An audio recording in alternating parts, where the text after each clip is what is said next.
Hey,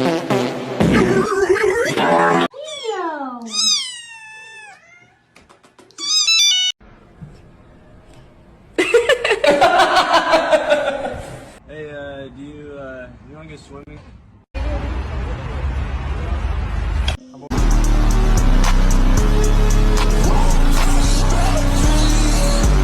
Possible. It's just not. Why not, you stupid bastard? That's my keys. Oh yeah, one sec.